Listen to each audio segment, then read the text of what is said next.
an unknown methane-producing process is likely at work in the hidden ocean beneath the icy shell of Saturn's moon Enceladus, suggests a new study published in Nature Astronomy by scientists at the University of Arizona and Paris Sciences and Lettres University.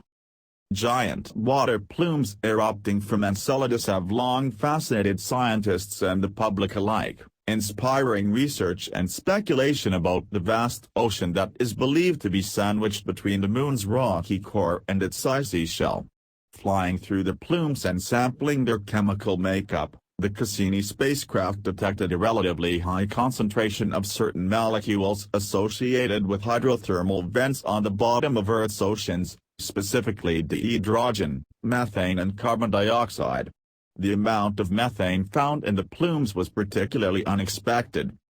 We wanted to know, could Earth-like microbes that eat the dihydrogen and produce methane explain the surprisingly large amount of methane detected by Cassini? Said Regis Ferri, an associate professor in the University of Arizona Department of Ecology and Evolutionary Biology and one of the study's two lead authors. Searching for such microbes, known as methanogens, at Enceladus seafloor would require extremely challenging deep-dive missions that are not in sight for several decades. Ferri and his team took a different, easier route. They constructed mathematical models to calculate the probability that different processes, including biological methanogenesis, might explain the Cassini data.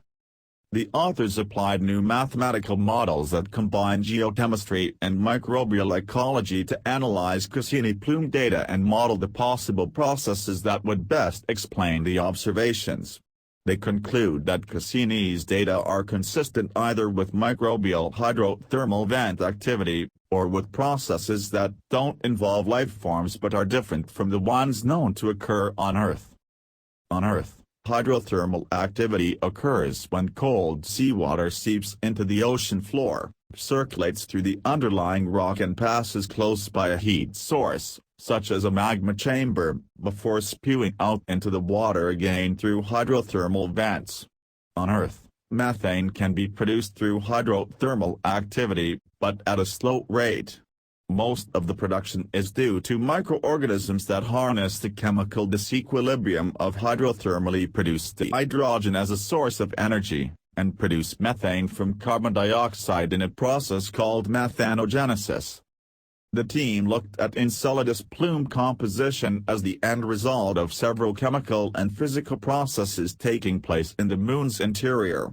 First, the researchers assessed what hydrothermal production of dihydrogen would best fit Cassini's observations, and whether this production could provide enough food to sustain a population of Earth-like hydrogenotrophic methanogens. To do that, they developed a model for the population dynamics of a hypothetical hydrogenotrophic methanogen, whose thermal and energetic niche was modeled after known strains from Earth. The authors then ran the model to see whether a given set of chemical conditions, such as the dihydrogen concentration in the hydrothermal fluid, and temperature would provide a suitable environment for these microbes to grow. They also looked at what effect a hypothetical microbe population would have on its environment, for example, on the escape rates of dihydrogen and methane in the plume. In summary, not only could we evaluate whether Cassini's observations are compatible with an environment habitable for life, but we could also make quantitative predictions about observations to be expected, should methanogenesis actually occur at Enceladus seafloor, Ferri explained. The results suggest that even the highest possible estimate of abiotic methane production, or methane production without biological aid, based on known hydrothermal chemistry is far from sufficient to explain the methane concentration measured in the plumes. Adding biological methanogenesis to the mix, however, could produce enough methane to match Cassini's observations. Obviously, we are not concluding that life exists in Enceladus ocean, Ferri said. Rather, we wanted to understand how likely it would be that Enceladus hydrothermal vents could be habitable to Earth-like microorganisms. Very likely, the Cassini data tell us, according to our models. and biological methanogenesis appears to be compatible with the data. In other words, we can't discard the life hypothesis as highly improbable. To reject the life hypothesis, we need more data from future missions, he added. The authors hope their paper provides guidance for studies aimed at better understanding the observations made by Cassini and that it encourages research to elucidate the abiotic processes that could produce enough methane to explain the data. For example, methane could come from the chemical breakdown of primordial organic matter that may be present in Enceladus core and that could be partially turned into dihydrogen, methane and carbon dioxide through the hydrothermal process.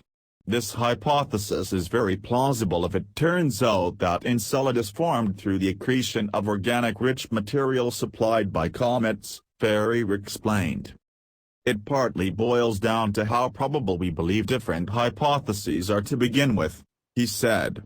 For example, if we deem the probability of life in Enceladus to be extremely low, then such alternative abiotic mechanisms become much more likely, even if they are very alien compared to what we know here on Earth. According to the authors, a very promising advance of the paper lies in its methodology, as it is not limited to specific systems such as interior oceans of icy moons and paves the way to deal with chemical data from planets outside the solar system as they become available in the coming decades.